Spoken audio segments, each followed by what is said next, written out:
नमस्ते दोस्तों, स्वागत है आपके अपने YouTube channel Aradhana and blogs में। दोस्तों, आज की वीडियो में हम दीपक से जुड़ी कुछ महत्वपूर्ण जानकारियों के बारे में जानेंगे कि अपने घर का दीपक हमें कैसे रखना चाहिए। दीपक में गोल बाती लगाएं या लंबी वाली बाती लगाएं। दीपक जलाने के बाद बची हुई बातियों का क्या करें। तो चलिए दोस्तों, वीडियो को शुरू करते हैं। तो दोस्तों, दीपक हमारे हिंदू धर्म में बहुत अधिक महत्व दिया गया है। साथ ही दीपक प्रज्वलित करने के कई नियम भी बताए गए हैं। दीपक अंधकार से प्रकाश की ओर ले जाता है, घर में अंधेरे को दूर करने के साथ साथ हमारे जीवन को भी उज्जवल बनाता है। हमारे घर से दरिद्रता को दूर करके सुख शांति और समृद्धि लाता है। इसलिए दीपक को साक्षात लक्ष्मी कहा गया है। दीपक भगवान के समक्ष प्रज्वलित करने से आत्मा का परमात्मा से सीधा जुड़ाव होता है और हमारी पूजा हमारी देवी देवताओं तक पहुंचती है। हम जो जप पाठ मंत्र करते हैं उसका साक्षी दीपक ही होता है। इसलिए दीपक प्रज्वलित करते समय कुछ नियम हमारे शास्त्रों के द्वारा बताए गए हैं जिन्हें हमें पालन करना चाहिए। अगर हम ऐसा नहीं करते हैं तो सालों साल दीपक जलाने का कोई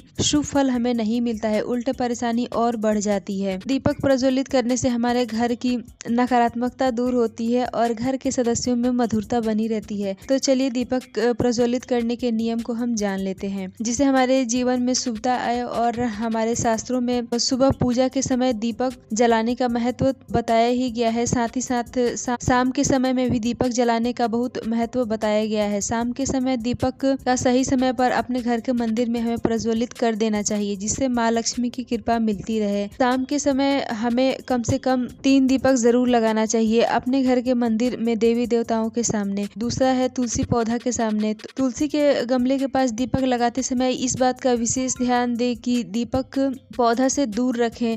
दीपक की लौ तुलसी माता को यानी कि पौधों को हानि नहीं पहुंचाना चाहिए। और तीसरा है मुख्य दरवाजे पर। तो दीपक को कभी भी डायरेक्ट जमीन के संपर्क में नहीं रखना चाहिए। दीपक को रखने के लिए आप एक लकड़ी का टुकड़ा या फिर फूल अथवा चावल का आसन जरूर दें, उसके बाद ही आप दीपक को रखें। दीपक टूटा हुआ कभी भी नहीं जलाना चाहिए। खंडित चीजों का उपयोग पूजा पाठ में हमें नहीं करना चाहिए, चाहे वो खंडित मूर्ति हो या खंडित दीपक। अपने पूजा घर में जो भी दीपक रखे हैं उसे बार बार ना बदलें। दीपक ऐसा खरीदे कि पीढ़ी दर पीढ़ी चले, अर्थात एक ही दीपक का प्रयोग करें। ऐसा नहीं कि आज कोई दीपक लगाएं कल कोई और दीपक लगाएं। दीपक से दीपक कभी भी नहीं जलाना चाहिए। दीपक से अगरबत्ती या धूप बत्ती भी नहीं जलाना चाहिए। इससे माँ लक्ष्मी रुष्ट होती हैं और साथ ही साथ धन की हानि भी होती है। दीपक का मुख हमेशा पूरब या पश्चिम की तरफ करके हमें रखना चाहिए। आप दीपक के मुख को उत्तर की तरफ भी करके रख सकते हैं, परंतु भूल के भी दीपक का मुख दक्षिण की तरफ हमें करके नहीं करना चाहिए। प्रतिदिन की पूजा में हमेशा धातु के बने दीपक का प्रयोग करना चाहिए। लोहे या स्टील का दीपक का प्रयोग हमें नहीं करना चाहिए। पीतल के बने हुए दीपक का प्रयोग आप कर सकते हैं। मिट्टी के दीपक को सर्वश्रेष्ठ माना गया है, पर मिट्टी के दीपक आप एक बार ही उपयोग कर सकते हैं, दोबारा आप उसे उपयोग नहीं कर सकते हैं। इसलिए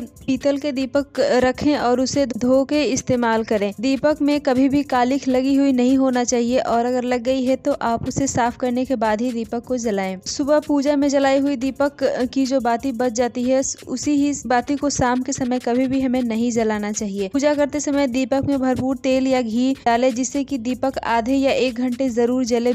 पूजा के बीच में ही दीपक बुझना नहीं चाहिए। अगर ऐसा बार बार होता है तो यह शुभ संकेत नहीं होता है, तो आप इस बात का विशेष ध्यान रखें। मंदिर या किसी पेड़ की पूजा करते हैं तो ध्यान रखें कि दीपक की बाती पूरी तरह से जल जाए। दीपक की बाती बचनी नहीं चाहिए, इससे पितृ दोष बढ़ता है और घर में बीमारी आती है। इससे बचने के लिए घर आते समय उस दीपक में एक कपूर का टुकड़ा रख दें, जिससे कि वो बाती पूरी तरह से जल जाए। अब जान लेते हैं कि घर में दीपक की बाती बच जाती है तो उसे हमें क्या करना चाहिए। तो दोस्तों, उसे कभी भी कूड़ा में नहीं फेंकना चाहिए, न ही उसे तालाब में प्रवाहित करना चाहिए, इससे हमें दोष लगता है। और साथ ही साथ नदी तालाब भी प्रदूषित होता है, जिससे उसमें रहने वाले जलीय जीव भी परेशान होते हैं। इस बाती को आप इकट्ठा करें, जब थोड़ी सी ज्यादा हो जाए तो इन बातियों को अगर आपका अपना खेत या जमीन हो तो उसमें आप ले जाएं और गड्ढा खोद के और उसमें दबा दें। अगर ऐसा नहीं हो सकता है तो आप पीपल के पेड़ के नीचे गड्ढा खोदकर और वहां आप दबा दें। अगर ये भी नहीं हो सकता है तो